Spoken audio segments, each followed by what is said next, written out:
Joining us today from SEC Unfiltered. Honestly, man, we love Chris and everybody over there, but this is a man who is not afraid to give a scorching hot take or two. You can find him on X at Mr. Cole Thompson. It's Cole Thompson. Welcome into the show, buddy.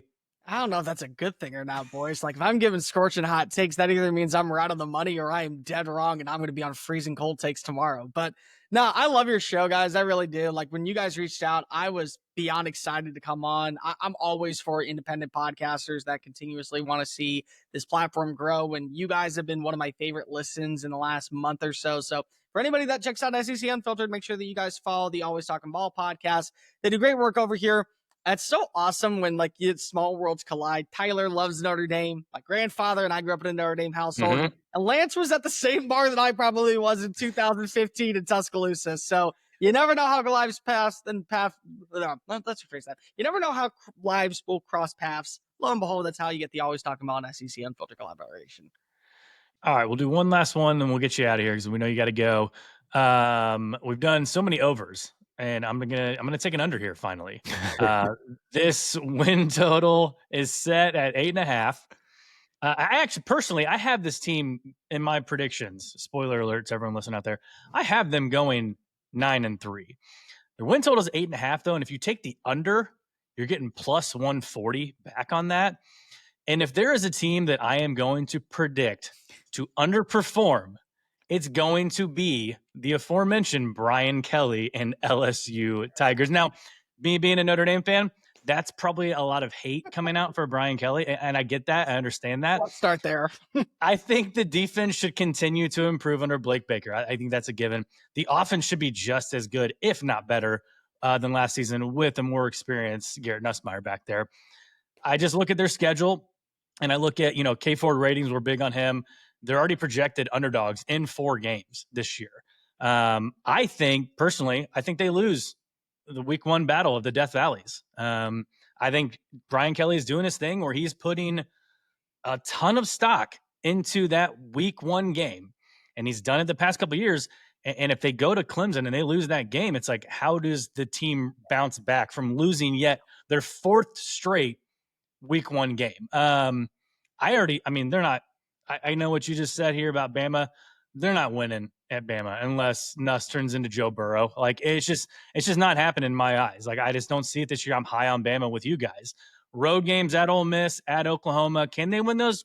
Sure. But Ole Miss is going to be looking for revenge after what happened last year in Death Valley. So they still have that road game at Vandy we mentioned earlier in the episode, which we saw what Diego Pavia and the boys could do at home last season. So I'm not, I just say if you want to take that under 8.5 and get that plus money back, it's just kind of Brian Kelly's track record while he's been at LSU. Can they go 11-1 and go to the SEC championship game and go to the playoff and get to the semifinals? Sure. But if there's a team that I'm going to doubt, it's going to be Brian Kelly and LSU. And Cole, before you get rolling here, this is probably the team that Tyler and I differ on probably the most so far. Really? So far in our team predictions. I'm very high on this LSU team, but I understand like Tyler's reservations on it. I do. I'm just letting people know this is the team that he and I have gone back and forth on probably the most so far this offseason. Well, Tyler, do you still consider Brian Kelly to have the all-time wins at Notre Dame, or are you one of those that said, nope, that record is done because if he cheated? Like, which? No, vacated wins, whatever. Like, it doesn't matter. He still won the games on the field. I say, because if you're one of those people, it's like, oh, we already know that there's some problems and some deep hate and hated disdain at that spot. You're not wrong. Like, you're not. I will say, Lance, we're getting to a point of where LSU is looking really good going into that week 1 matchup because everyone has kind of turned away from LSU and said, Clemson's winning this game. It's like, we're really going to make them the underdog. We're going to make LSU the underdogs. Really? We're really going to do this. Okay, fine. So be it. Easy money for me. I get what you're saying. I do. There's just 3 elements that I look at going into this offseason that made me change my stance on LSU. I fully am convinced. And people don't realize because people just want to go ahead and just immediately come to conclusions without looking at the tape. I understand where you come from with Garrett Nussmeier. The turnovers are inexcusable. They are. But you look at the numbers last season. Garrett Nussmeier threw the ball 115 more times than Carson Beck and Quinn Ewers. and they all had the same amount of interceptions. The reason he threw the ball 115 times more is because there was no run game. Their run game was dreadful last year. They were one-dimensional offenses in almost every single matchup, pedestrian at times against South Carolina, against UCLA in their own backyard, the USC game, the Alabama game. So, like, you kind of force 13 to have to do it all through the air. And so that made it to where we look at his numbers and we say, well, he threw for 4,000 yards and he had 12 interceptions, but it's like, if he didn't do that, they would have been 6-6. Like, that's where we are. So he's going to have a better supporting cast around him at the wide receiver spot. The offensive line scares me because you are having 4 new starters being broken on in. But I think that the running back room is going to be better. I do think that Caden Durham is going to be more efficient on the ground, moving the sticks and making you a multifaceted offense. The other thing is that you have to believe, if you do think that LSU is good, that we are going to see the year 2 growth of the quarterback spot. Because we saw it with Joe Burrow, and it was with the same offensive coordinator and Mike Essinger. And then we saw it with Jaden Daniels, who went and had Mike Denbrock. And you have to believe that you're going to see it with Garrett Nussmeier and Joe Sloan in year 2. And I do. I do think that there is enough there to think that he is going to be a quarterback that constantly grows. He is going to be somebody that we talk about, maybe not as the most talented player in the SEC, but he is going to be the most consistent player at the position. Constantly 300-yard games, 67% completion rating, 155.2 passer rating every single game. Like that's what we can expect. The second thing that I look at, this defense still had a remnants of what went wrong with Matt House last year. Like, I compare teams in the SEC when they're getting new coaching staffs or new personnel members to, like, when you buy a used house. Like, for about a year, you're so used to having some old senses or, remnants of the previous owner that lived there. It takes a full year for you to kind of weed them out of the entirety of life. Like, you're just going to get used to that until you finally kind of tear it down to the studs and build it in your own image. Well, that's what Blake Baker had to do last year. He had to get rid of a lot of these secondary players. He had to make sure that he upgraded on the interior of the defensive line. He had to get better at the pass rushing position. And they did. I mean, they sent literally all 4 starters in the secondary packing last offseason. And they went out and they added in AJ Halsey from Houston and Tamarcus Cooley from NC State and Mansur Delane from Virginia Tech. And they have DJ Pickett, who's a 6'5" freak that looks like an all-pro. And he's 19 years old, probably the best quarterback prospect they've had since Derek Stingley. And they got better in the front 7 with Jack Pyburn coming on in and Patrick Payton coming on in and Sadir Mitchell for depth. So, like, they've added in pieces. So now this isn't a Matt House defense with a new play caller. This is a Blake Baker defense with new players. That's where we're kind of at in the transitional period. So I don't think we're going to see the same defense that struggled with mobile quarterbacks last season. I think that we are going to see better play on the back end against explosive plays. We are going to see more turnovers. It won't be the version of DBU that we were so accustomed to, but it will be better. And the third thing is, I just feel like that this team, if they do 2 things this year, stop the run and run the football, not only are they going to be in every game, they're going to have the advantage in every game. Because of the wide receiver room is a who's who of what do you want. Speed, okay. Xavier Thomas, Barian Brown, size, Chris Hilton, physicality, Nick Anderson, Aaron Anderson in the slot. Your tight end position kind of got upgraded with Bauer Sharp and Donovan Green, from what you were going into the spring with after Mason Taylor decided to go off to the pros. Your defense is going to be able to make offenses one-dimensional, and you're going to force them to pass. And you have some of these major matchups in your backyard. The Florida game is not in the Swamp. It's in Death Valley. The South Carolina game is in Death Valley. And that's a game that I can tell you South Carolina fans are salivating to go to. Because of the Nicky Manwari touchdown should have counted. South Carolina should have been 10-2, and they should have been in the college football playoff. And that game alone cost them a spot in the playoff. Like, yes, we can talk about the Alabama comeback that should have happened, but they didn't win that game. They should have won the LSU game. But that's a night game in Death Valley. It's the western sky setting out, the western sun setting in the sky. It's where dreams truly come to die. Like, it's that environment for South Carolina. The toughest games that you have, the Texas A&M game where you weren't prepared for Marcel Reed and the mobility, that's in Death Valley, a place that Texas A&M doesn't win. Like, all of these advantages for you are at home. So, like, let's say you lose the Clemson game. You lose the Alabama game on the road. You're 10-2. You're still in the playoff. Like 10-2 is still where you can be, to where it's a double-digit win season.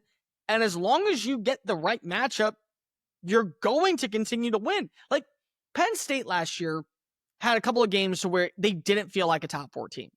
They definitely felt like there were some misfires and some inadequacies with the passing attack, but they got the good matchup. They played SMU in round 1 at home. They played Boise State in round 2, and they got to face off against Notre Dame. So depending on your matchup in the playoff, that's as beneficial as your actual schedule. So maybe LSU does end up going 10-2.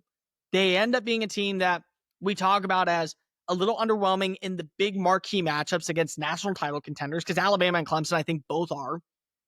But yet still, they get the short end of the stick, and they get the luck of the draw, and they're playing an Oregon team that was minuscule on offense. And then in the second round, they're playing a Clemson team that they already know how to prepare for. And now they're in the semifinals of the college football playoff. Like, I think all those things are possible for LSU this year. And they kind of have to be, because of Brian Kelly's not going to get bought out of his contract after this season. But after this season, if they don't go to the playoff, yeah, we can start having a legit conversation, because they don't handle this well down in Baton Rouge. Like they fired Ed Orgeron, Mr. Louisiana himself, taking off his shirt and turning into Farmer Fran, twisting the nipples on the sidelines because of he wasn't getting the job done. Like they don't handle this very well. And it's because of the expectations that Nick Saban set when he was the head coach, and what was the determination of what this program is supposed to be.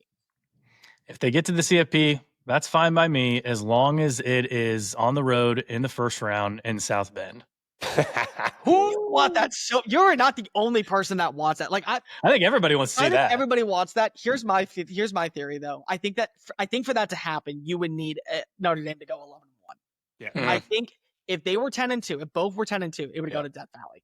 I just think it would go to Death Valley, but it wouldn't shock me. Like it wouldn't. I think that I have so many Notre Dame friends that still to this day are like, I am pulling for LSU to get the 9 seed, so we get the 8 seed, so we get to host them. Like, that's the only reason they're doing it. Like, I hate that mother effer so much that I just want him to come back here and lose to Marcus Freeman. Cole, I want it to happen. Cole, we did a Notre Dame preview with Brian Driscoll, who's one of the best, man, from Irish Breakdown. And he told some incredible Brian Kelly stories, and we put them out on clips. And, dude, Notre Dame fans just feasted. It was pretty wild, man. But the only thing I want to add on LSU is I agree 100% with you. The phrase that I've been using is like, I agree with the part of the defense, the run game. I think LSU, for the first time in Brian Kelly's tenure at LSU, they're going to play a lot more complementary football, and they're going to run the football more they're going to play better on the defensive side. It's not all going to be on the passing game and the quarterback like it was with Nuss last year and Jaden Daniels the year before. So LSU is very intriguing this year, man, because I agree. They've got the talent to win it all, but I also don't disagree with the fact that if they win 8-4, I wouldn't necessarily be shocked. And, I believe Brian Kelly would be in some pretty hot waters at that time. Nah, I won't be shocked either way. I won't. I will, but I won't, which is weird, because I will, but I won't. But it's Brian Kelly, it's LSU, but it's also like you're too good not to get at that level. Like South Carolina fans are giving me crap because of like I have them as the number 11 seed, like the number 11 team in the country. They're like, we're gonna go 10-2 this year. It's like, all right, let's pump the brakes a little bit. You don't need to act this way. LSU fans have to act this way because if they understand what the expectations are. You need to be better than what I'm projecting for you, if we're being honest. Yeah. Cole, this was an absolute blast, man. Can't thank you enough for coming on. Let the people know where they can find you once again. Let them know what things Chris and the guys over at SEC Unfiltered have cooking this season. Yeah, so if you want to go ahead and spam me all the time on my social media, it's at Mr. Cole Thompson. You can hate my takes literally in my DMs. I have plenty of Tennessee fans to attest to that right now.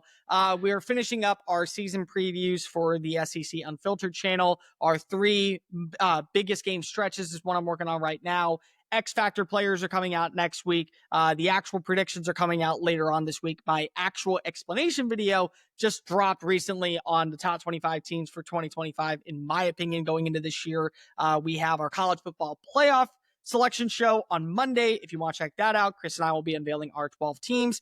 And we got a bunch of other content that's going to be bleeding out the eyeballs, especially when it comes to season previews, because we do all 16 teams. We do all reactions. We do Sunday Fun Day every single week.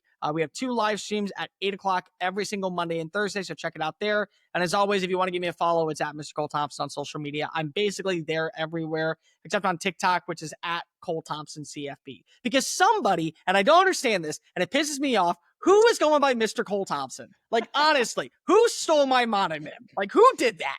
Because that's what I've been known as for the last 8 years on social media. And somebody decided to steal it from me on TikTok.